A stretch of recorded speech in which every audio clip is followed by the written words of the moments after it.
My name is Sarah, and at 48 I've learned a thing or two about life, mostly that it's rarely as straightforward as you hope. For the past 5 years, my life has revolved around Dad, Tom. He's 76 now, and his health has been on a slow, steady decline since his stroke.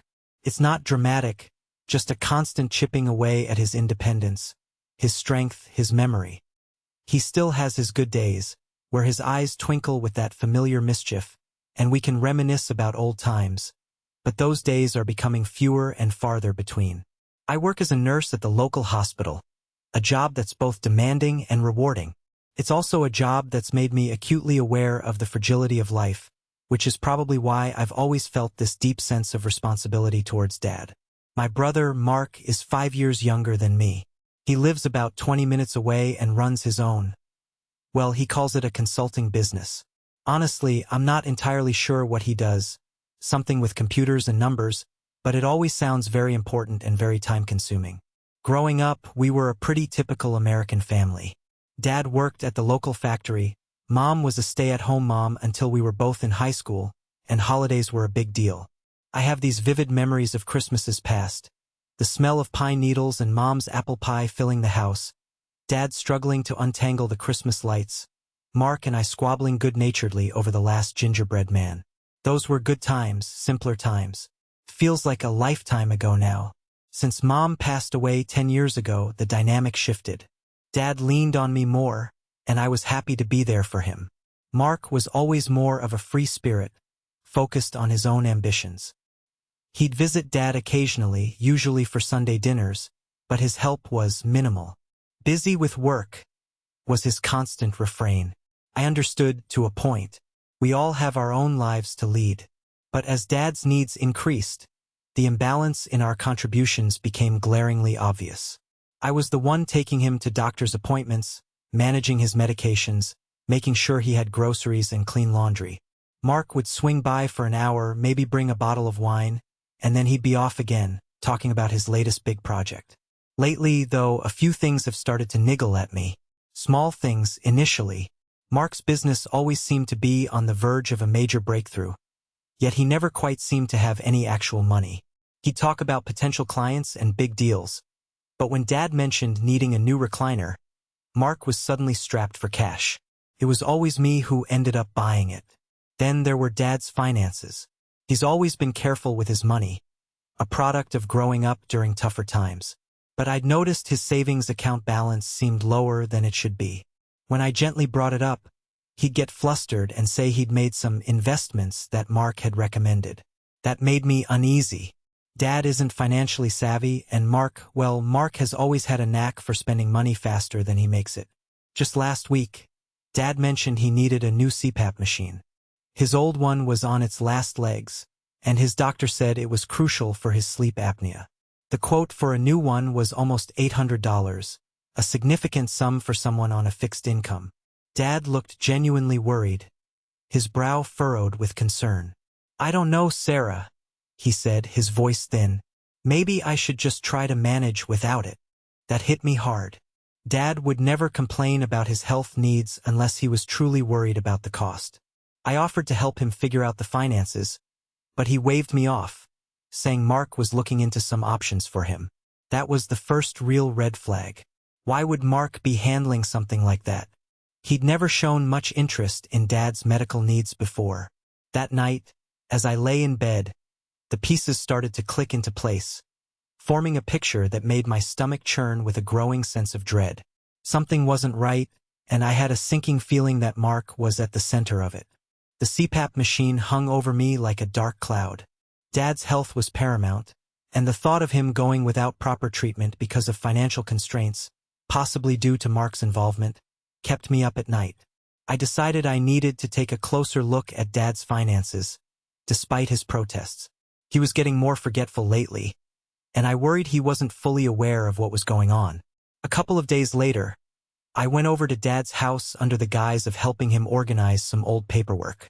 He was in a good mood that day, reminiscing about Mom and telling me stories from his childhood. While he was distracted in the kitchen making us tea, I quietly slipped into his bedroom. I knew he kept important documents in the top drawer of his old oak dresser. As I sifted through insurance papers and old tax returns, I noticed a small, worn cardboard box tucked away in the back. Inside, amongst some faded photographs and Mom's old jewelry, was Mark's old smartphone. I remembered him upgrading to a new one a couple of years ago and just leaving this one with Dad, saying he might need it in an emergency. Dad never used it. He still had his ancient flip phone. Curiosity, mixed with a growing sense of foreboding, overwhelmed me. I knew I shouldn't, but I had to know. I took the phone back to the living room, plugged it into a charger I found in the kitchen, and waited. After a few anxious minutes, the screen flickered to life, displaying Mark's old wallpaper. A picture of a sports car he could never afford. It still had a charge. My heart pounded in my chest as I navigated through the phone. There were a few old photos, some outdated apps, and then the messages. My fingers trembled slightly as I tapped on the messages icon. There were several threads, mostly old conversations with friends. But then I saw a thread with Dad's name. It was recent. I clicked on it, and my breath hitched. The messages started innocently enough, Mark asking Dad how he was feeling, Dad responding with updates. But then the tone shifted. Mark started asking for money. Small amounts at first. "Hey Dad, could you spot me $200? Got a client dinner coming up." Then it escalated. "Dad, that investment opportunity one told you about? It's time to jump in. Could you transfer $1,500? My hands started to shake violently as I scrolled further down. The amounts became larger, the requests more frequent. There were excuses about business expenses, unexpected bills, needing to secure a deal. Dad's responses were always trusting, always willing to help his son. "Of course, Mark. Anything for you. Just let me know what you need, son." Then I saw a message from Mark to an unknown number. It was dated just a few days ago. "Just got another $2,000 from the old man. This new TV is gonna look sweet." My blood ran cold. He wasn't investing the money. He was spending it on himself. On luxuries while Dad worried about affording a necessary medical device. I kept scrolling, my stomach twisting into knots. Then I saw it. A message from Mark to the same unknown number, sent just last week, the day after Dad mentioned the CPAP machine. Sarah's being her usual martyr self, fussing over Dad's health. "Good thing she's such a sucker. Keeps the gravy train running for the rest of us." The words hit me like a physical blow. My vision blurred, and a wave of nausea washed over me. Sucker. That's what he thought of me. All the sacrifices I'd made, the hours I'd spent caring for Dad, the worry and the exhaustion in his eyes. I was just a fool being taken advantage of. The casual cruelty of his words, the blatant disregard for Dad's well-being and my efforts. It was like a knife twisting in my heart. Tears welled up in my eyes, blurring the screen. The laughter I'd shared with Dad just moments ago felt like a cruel mockery. In that instant, everything changed. The brother I thought I knew, the family I thought we were, shattered into a million pieces. The betrayal was complete, and the heartbreak was profound. The initial shock of Mark's betrayal gave way to a cold, hard anger. The kind of anger that settles deep in your bones and fuels a quiet resolve. I sat there on Dad's worn armchair, Mark's old phone clutched in my hand. The incriminating messages burned into my memory. I thought about all the times I'd skimped on things for myself to make sure Dad had what he needed. The weekends I'd sacrificed, the vacations I'd postponed. And all the while, Mark was living it up, funded by Dad's hard-earned savings, and sneering at me behind my back. I knew I couldn't let this slide. I couldn't pretend I hadn't seen what I'd seen. A part of me wanted to march over to Mark's house right then and there, phone in hand, and unleash a torrent of fury. But I knew that would just lead to a shouting match and likely a denial from him. I needed a plan, something that would force him to face the consequences of his actions. The first thing I did was take screenshots of all the relevant text messages. Then, I carefully documented the dates and amounts of the suspicious transactions in Dad's bank statements. I spent the rest of the afternoon gathering every piece of evidence I could find, my mind racing with a mixture of fury and determination. The next morning, I called a lawyer. It felt strange, making that call, like I was stepping into a role I never imagined for myself. But as I explained the situation to Ms. Evans, her calm, professional demeanor reassured me that I was doing the right thing. She listened patiently as I recounted everything, her voice sympathetic yet firm. She advised me on the best course of action, explaining the legal implications of Mark's financial exploitation. Together, we drafted a demand letter. It was a formal legal document outlining the extent of Mark's deceit, detailing the specific amounts of money he had taken from Dad, and demanding full repayment within 30 days. The letter also stated that if he failed to comply, we would pursue legal action and inform the rest of our extended family about his actions. Reading through the final draft, I felt a sense of grim satisfaction. This wasn't about revenge. It was about justice for Dad. The following day, I drove to Mark's house. He lived in a trendy, newly developed neighborhood, a far cry from the modest home we grew up in. His pristine lawn was perfectly manicured, and his expensive sports car gleamed in the driveway. The contrast between his apparent success and the reality of his deceit was sickening. I took a deep breath, walked up to his front door, and rang the bell. He opened it, a look of surprise quickly followed by a forced smile. "Sarah, what a surprise. Come on in." I didn't step inside. I held out the envelope containing the demand letter. "Mark, I need you to read this." He looked at the envelope, his brow furrowing. "What is it?" "Just read it," I said, my voice calm but firm. He hesitated for a moment, then took the envelope from my hand and ripped it open. As he scanned the contents, his face went from confusion to disbelief, then to a sickly shade of pale. His eyes darted back up to mine, a flicker of panic in them. What is this?" he stammered, his voice barely above a whisper. "It's exactly what it looks like, Mark," I said, my gaze unwavering. "I know what you've been doing.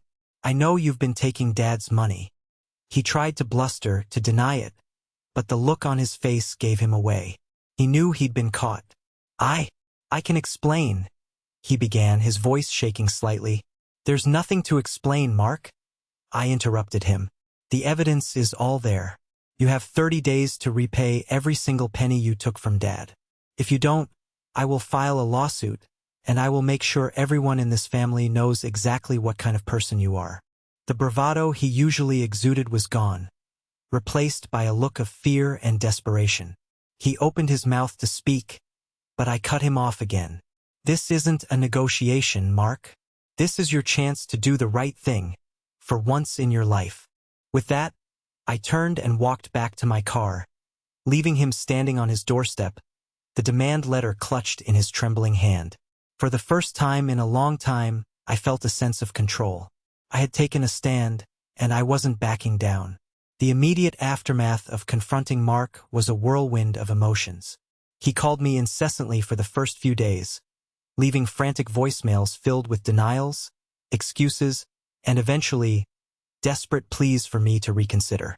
He even tried to turn Dad against me, painting me as the villain trying to cause trouble. But Dad, bless his heart, while initially confused, seemed to sense that something was seriously wrong. When I showed him some of the more blatant text messages, a look of hurt and bewilderment washed over his face.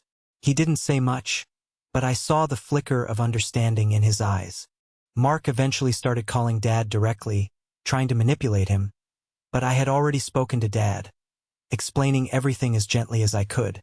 I told him I was just trying to protect him, and he seemed to grasp that. He started deflecting Mark's calls, telling him to talk to me instead. I blocked Mark's number on my phone. I couldn't bear to hear his lies and manipulations any longer. It was a strange feeling, cutting off my own brother, but I knew it was necessary for my own peace of mind. There were moments of intense guilt, a nagging voice in the back of my head whispering that I was being too harsh, that family should stick together no matter what. But then I would remember Mark's callous words, his blatant disregard for Dad's well-being, and my resolve would solidify again. The rest of our extended family started to notice the tension. Mark, of course, painted himself as the victim, claiming I was unfairly accusing him of things. Some relatives, those who had always been closer to him, were initially skeptical of my accusations. But others, who knew Mark's history of financial irresponsibility, were more inclined to believe me. The family gatherings became awkward, filled with unspoken questions and sideways glances. Despite the family drama, I started to feel a sense of liberation. For years, I had carried the weight of responsibility for Dad, often feeling resentful of Mark's lack of involvement. Now, I had finally taken control not just of Dad's finances, but of the entire situation. It wasn't easy. There were days when the loneliness of it all would creep in, a hollow ache in my chest. But then I would see Dad's relieved smile, knowing he was safe and cared for, and I would remember why I had done what I did. Looking back, I realized I had always been the dependable one, the fixer, the one who put everyone else's needs before her own. It was a role I had unconsciously adopted, and Mark had happily exploited it. This whole ordeal, as painful as it was, forced me to confront that pattern. I started to understand that setting boundaries wasn't selfish. It was essential for my own well-being. I deserved to have my own life, free from the constant worry and the feeling of being taken for granted. This wasn't just about the money. It was about respect, honesty, and the fundamental understanding that family should support each other, not exploit each other. The anger was slowly fading, replaced by a quiet sense of empowerment and a newfound understanding of my own worth. The 30-day deadline in the demand letter came and went. True to his nature, Mark initially did nothing. But the threat of legal action, coupled with the increasingly chilly reception he was receiving from other family members who had started to believe my side of the story, finally seemed to sink in. Slowly, and with much grumbling and complaining, the repayments started. Small amounts at first, trickling in, but eventually the larger sums followed. It took several months, and there were still moments when I doubted he would fully repay everything, but eventually the balance was restored to Dad's account. With Dad's savings replenished, I was able to get him the best CPAP machine available, the one his doctor had recommended. The difference was remarkable. He started sleeping better, his energy levels improved, and the familiar worry lines on his forehead began to soften. Seeing him healthier and more at ease brought me a profound sense of relief. I also used some of the recovered funds to hire a part-time home health aide to come in a few days a week, giving me a much-needed break and ensuring Dad had extra support when I was at work. For the first time in years, I felt like I could breathe. The constant weight of worry had lifted. I even booked a short vacation, a long weekend at the coast, something I hadn't allowed myself to do in ages. Standing by the ocean, feeling the salty breeze on my face, I realized how much I had neglected my own needs. The situation with Mark remained strained. He never offered a genuine apology, but he did stop with the accusations and attempts at manipulation. We remained estranged, and honestly, I didn't miss the drama. Our relationship had been built on a foundation of his needs and my willingness to meet them, and without that dynamic, there wasn't much left. Through this whole ordeal, I learned a valuable lesson. Sometimes, the bravest and most loving thing you can do is to draw a line in the sand. For years, I had operated under the assumption that family loyalty meant enduring any behavior, no matter how damaging. But I discovered that true loyalty lies in protecting those you love, even if it means standing up to other family members. And perhaps even more importantly, I learned the importance of valuing myself and my own well-being. I had spent so long being the dependable one, the giver, that I had forgotten how to receive, how to prioritize my own needs. Life isn't perfect. Dad's health still requires my attention, and the holidays are a little quieter now without Mark's forced joviality. But there's a sense of peace I haven't felt in years. I've created new traditions with Dad, simple things like watching old movies together on Friday nights or taking short drives to see the changing leaves in the fall. These quiet moments are more meaningful than any elaborate holiday gathering ever was. If you've ever found yourself in a similar situation, feeling taken advantage of or burdened by family obligations, know that you're not alone. It takes courage to stand up for yourself and set boundaries, but it's a necessary step towards self-respect and a healthier life. Sometimes walking away or at least creating some distance is the bravest choice you can make. Thank you for listening to my story. If you have any thoughts or experiences to share, please leave a comment below. Don't forget to like this video and subscribe for more personal stories.